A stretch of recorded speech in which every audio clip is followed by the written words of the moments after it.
Bien, bon, on continue. Alors je vais commencer par effacer tout ce qu'il y a là-dedans. Pour effacer tout ce qu'il y a là-dedans, j'appuie sur A 2 fois pour sélectionner tout et je fais supprime. Au clavier, il me demande la confirmation, j'accepte. Voilà. Donc je repars d'une scène vierge que je vais recentrer avec un Shift C pour remettre mon curseur au centre. D'accord. Ok. Donc maintenant on va voir d'autres choses que l'on peut ajouter dans une scène par défaut en dehors du mesh.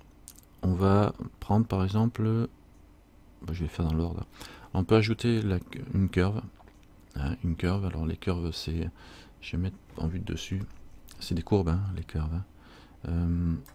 Add curve, et on a toutes sortes de types de curves, enfin plusieurs types de curves. On a les Bézier curves, hein, on a évidemment dans le même type on a le circle en Bézier, en courbe de Bézier.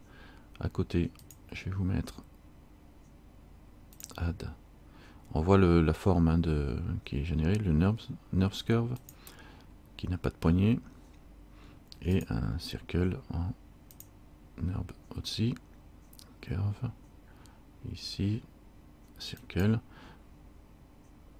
et à côté, en dessous dans les NURBS, on va mettre un chemin, le PAF. Curve, PAF. Voilà. Alors, quelle différence y a-t-il entre tout ça? À part de faire une petite tête avec deux yeux et un sourire. Alors, je vais vous le montrer. Pour le voir vraiment, il faut passer en mode edit. Hein. Ici, en edit mode, là je suis en objet mode.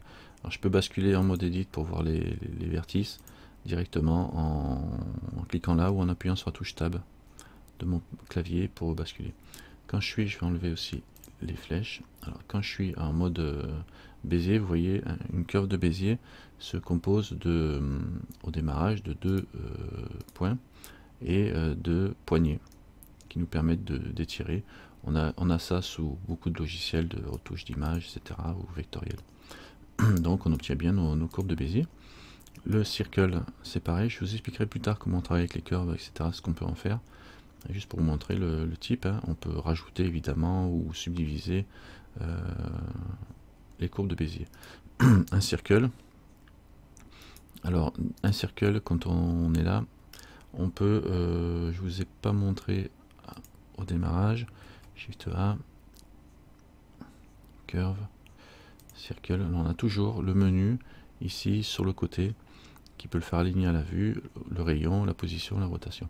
Le circle, il est fait de 4 points avec les poignées pareil, qui nous permettent de faire des déformations. Et vous remarquerez au passage ces petites flèches qui nous donnent le sens, la direction de la courbe, du chemin que fait la courbe. Voilà, donc la courbe de Bézier, vous voyez, on peut travailler comme ça, facilement la déformer. Par contre, si on prend les NURBS curves au niveau du circle, je passe en edit, c'est carrément une autre façon de travailler, c'est-à-dire que c'est des points, et les points il faut les étirer, on n'a pas de poignée, hein, en mode edit, donc ça travaille d'une autre façon. Voilà,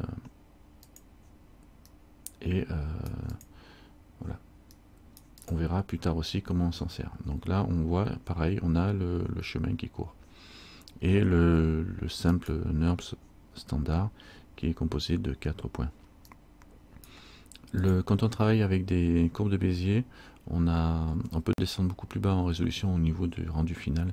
Donc au démarrage, je vous conseille de travailler avec les courbes de Bézier, sauf peut-être pour faire des chemins. Alors le chemin, c'est un guide, hein, en fait compte, qui va pouvoir être suivi par, en fait compte, c'est une norme standard, sauf que c'est tout aligné, elle est à plat, et elle pourra servir de repère de chemin pour faire des déformations, créer des tuyaux qui vont suivre la courbe ou n'importe quoi, des fermetures éclairs ou tout ce que vous voulez, hein. Donc ça sert bien pour travailler, c'est assez facile à mettre en place aussi. Donc après, vous voyez comme ça travaille, voilà le type de courbe que l'on a pour l'instant. On va continuer au niveau des... Alors vous voyez, là je suis sur une courbe, et quand vous regardez sur le côté, on voit bien que les menus ne sont pas les mêmes qu'avec les objets mesh que l'on avait. En l'occurrence, on a ce petit menu là qui donne les propriétés de la courbe, mais on verra ça de plus près plus tard. Donc on continue le menu, add, donc Bezier Circle, le chemin, et ça, curve galore, torus, nos plus, etc. et les spirales, ce sont des add-ons que dans les extra objets, extra curve, pareil, il faut aller chercher dans les add-ons pour les avoir. D'accord? Là il me dit qu'il y a un petit problème parce que je peux pas le faire en mode édition, hein. Donc là il me le fait quand même, mais il me fait une petite erreur.